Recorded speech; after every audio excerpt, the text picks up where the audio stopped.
My name is Irma, and I'm 49 years old.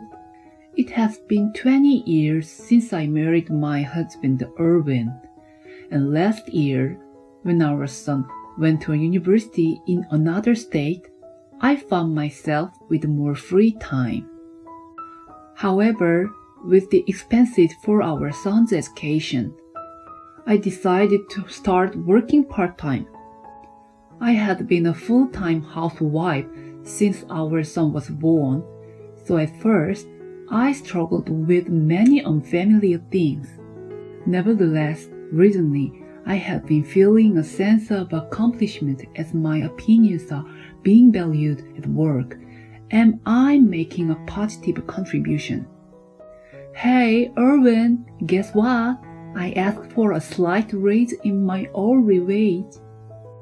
It feels great to be recognized for my hard work, don't you think? I casually spoke to Erwin, who was absent-mindedly watching TV. So, does that mean you can now live on your own? Suddenly, my husband asked a bewildering question. Huh? I responded with a question mark, thinking I might have misheard him due to his casual tone. Perfect timing. I was planning to tell you this soon. He turned toward me and began speaking. The smug look on my husband's face gave me a bad feeling. I found a lovely girlfriend. I'm done with you. His unexpected word left me completely dumbfounded. I couldn't make sense of anything. What do you mean? Did he want a divorce because he found someone else? Is he planning to remarry this new woman?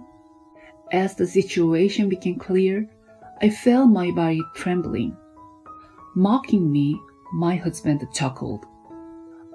I can still live as a man, unlike you, who had long abandoned being a woman.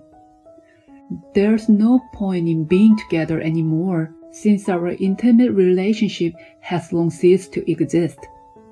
He was being incredibly rude when speaking without restraint. Indeed, our marital relationship has been non-existent for a long time, but it doesn't mean I have abandoned being a woman. If anything, being told to experience a man's desire by a flabby middle-aged man in his 50s is beneath me. I was both angry and amused at the same time for some reason. I'm tired, busy, and fed up. It wasn't you who avoided me, always saying such things. Wanting to live as a man now, it's a complete joke, I responded, unable to contain my laughter. Suddenly, my husband's expression turned grim. What the hell do you find funny? Don't screw with me. He aggressively hurled the vulgar word at me. Crossing his arms and smirking, he continued. Oh, it's so different from Aida. She's head over heels for me, claiming I'm the best boyfriend she ever had. Meanwhile, what about you? A pay raise? Finding joy in such pretty matters. Congratulations. Erwin boasted about his apparent mistress, a woman named Aida, while looking down on me. Aida? Her name was Aida? Sounds like a snail, doesn't it? Then Erwin proudly spoke about Aida's background. She works at a bar in her middle-20s, more than a decade younger than him. And she's carrying his child. Nowadays, it's not unusual for there to be an age gap in a marriage. But for a parent with a 20 years old son to have a child with a woman who is not much older than the child, it disgusted me to the point of madness. Love is necessary in life, you know, enduring love like the one I have with Adia, who had smooth, flawless skin. My husband spoke in a drawn-out manner. So it's basically buying affection with money.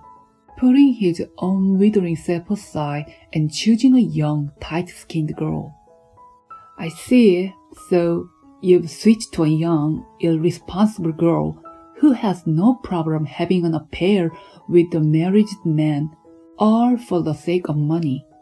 When I pointed that out, my husband, "It's not about money, I'm talking about love." He spat out his words, filled with anger. "Anyway, I'm serious. I have to marry Aida as soon as possible and put my mind at ease. You, pack your things and leave." Well, he perfectly lined up his own convenience. I was speechless, both exasperated and finding it somewhat ridiculous. After all, how long has it been since he used the word love with me? I'm sure that Aida woman will stop responding after a while too. With time and aging, such fleeting emotions are bound to fade away. In fact, the terrible words my husband is hurling at me right now will be directed at the woman Aida next. "You truly are pathetic. I should have realized it before we got married. Come to think of it, I've taken care of all the housework and child rearing myself. Instead of lending a helping hand or appreciating it, my husband started criticizing, saying I couldn't do this or that. Even though it was an era where such things were taken for granted, there wasn't a single word of praise, let alone love. And now he discards me, who had worked so hard, and switched to a young woman. It just doesn't make any sense." However, it seemed Irwin took my words as sour grapes, and he locked himself in the room. For several days after that, I spent sleepless nights, unable to stop my tears of frustration. Still, I acted as if nothing had happened, pretending to be oblivious to everything around me. Then, on the next holiday, my husband did the unimaginable. He invited his mistress to our house. "Hello, Irwin's lovely wife." Aida, the woman who sang along with the hum, sat on the sofa, crossing her legs high. Just as my husband had described, her flawless skin and confidence in her appearance were evident from her demeanor. Being in the nighttime business, she had bold makeup and revealing clothes with a design that exposed the clavage provocatively. Her tight skirt was so short that even I, as a woman, find it hard to keep my eyes off it. However, I felt that she didn't truly love my husband. If my intuition was correct, her intention was surely. Since I had already prepared myself for divorce, I confronted her face to face. "So, you're Aida, right? Did you start a relationship with Irwin knowing that he was married? Calling me Irwin's lovely wife means you understand each other's position, right?" She giggled and replied, "I'm not stupid, you know. Don't underestimate me, old lady. You're the one who's going to be left behind, while I will be Irwin's wife from now on. See, it's a simple story." She sneered with a smoke grin and a condescending tone. "I see. I'm glad you answered so easily. I even recorded this conversation." I showed her the recorder I had been using to capture our exchange. She frowned in annoyance and said to my husband, "Hey, Irwin, you said she wouldn't interfere, didn't you? This isn't what you agreed on." Her anger rising, my husband tried to pacify her. Calm down. Don't worry. I've thought about it, right, Aida? Don't be so angry." The two of them were truly disgusting. Please agree to this divorce under this condition. The conditions of the divorce, including child support and pension division, were listed there. What? I have to give this old lady $300,000? That means less for Aida. Even without my probing, she shamelessly revealed what was on her mind. It was expected, or rather, exactly as I thought. Less for me, she repeated. I was convinced. Her aim was my husband's inheritance, as it was currently proceeding with the inheritance procedure for his biological father. Calm down, Aida. This includes our son's child support too. My husband tried to impeach her, even finding her blatant attitude endearing. So, it's a settlement payment. It's quite hefty. I struggled to contain my escalating anger.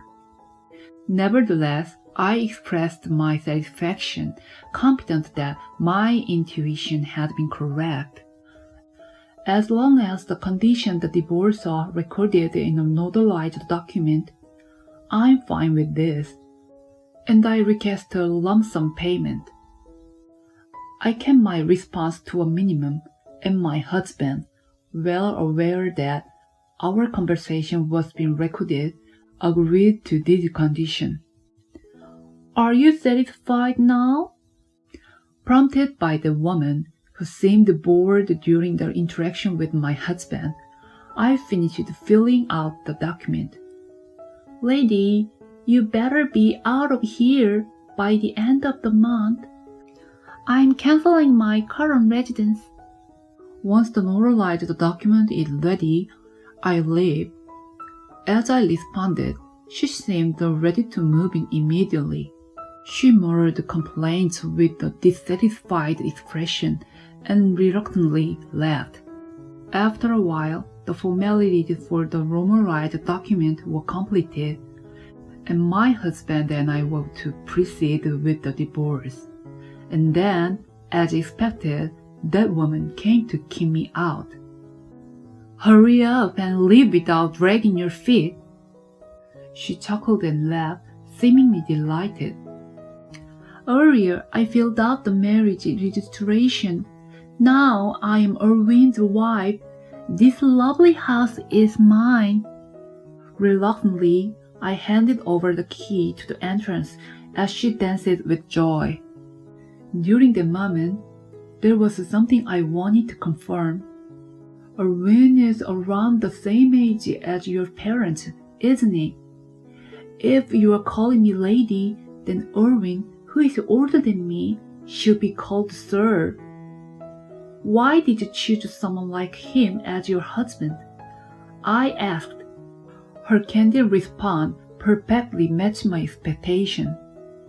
Erwin is a manager at a top-tier company. This house is a recently renovated property near the station.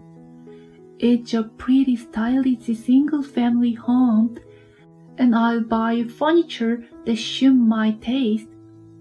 She daydreamed. Erwin treated me like a princess, even though he's not handsome and a bit older. He will buy me whatever I want. My future is secure with this. She smirked at me, seemingly mocking. I hope things go as you wish. With a sigh, I left the home I had lived in for many years. I moved into a dormitory at a certain university. I was fortunate to be hired as the living dorm mother, which is rare these days. Actually, my previous part-time job was at the company cafeteria.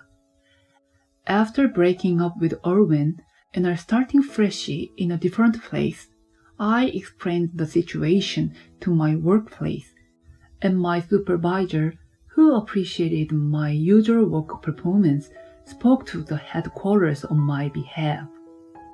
It just so happened that there was an opening due to an employee's retirement, and I gratefully accepted the job at the dormitory. It was a good thing I had obtained my nutritionist qualification. The rent and utilities were incredibly cheap. I don't have much free time to go out, but it's a comfortable and enjoyable workplace. Around 3 months into this life, I received a call from my ex-husband. Mom is in a tough situation. Can you help with caregiving? How dare he say something like that? You and I are strangers now. It makes sense for the young wife to care of her. When I pointed out the obvious, Aita seems to be pregnant. Mom appears to have dementia and throw things, so it's dangerous. Is it okay for him to throw things at me? It's a ridiculous argument, but absolutely not. It's none of my concern anymore, so don't call me. I strongly pushed him away. My mother-in-law, whom I had known for 20 years since our marriage, wasn't exactly the typical mother-in-law relationship. We didn't have major battles, but we weren't close either. Besides, I had just started living on my own in the dormitory and didn't have the luxury to provide care elsewhere. However, somehow my husband managed to find out my whereabouts and, along with that woman, came to see me. There's nothing else I can do. If you can't provide care, then give me back the money I gave you. His words left me dumbfounded once again. I don't think I have any obligation to fulfill such a request, do I? As I coldly pushed it back, the woman gave me a piercing glare. Grandma, you deceived me, didn't you? The inheritance I was counting on turned out to be absolutely nothing but that. Along with her verbal abuse, she threw documents at me, scattering them around. How dare you say I deceived you? You were the one who assumed Orin has an inheritance all by yourself. Oh well, I deliberately shrugged my shoulder. Yes, when I was going through the inheritance procedure after my deceased father-in-law, I discovered that he had accumulated a significant amount of debt. If it was just that, I could simply renounce the inheritance, but Erwin, before the procedures, had cancelled his father's cell phone contract, disposed of household goods and precious metals, and converted them into cash. There is a law that states if you touch the asset before renouncing the inheritance, you can no longer renounce it, and that's exactly what happened. As a result, debt remained with Erwin and that woman.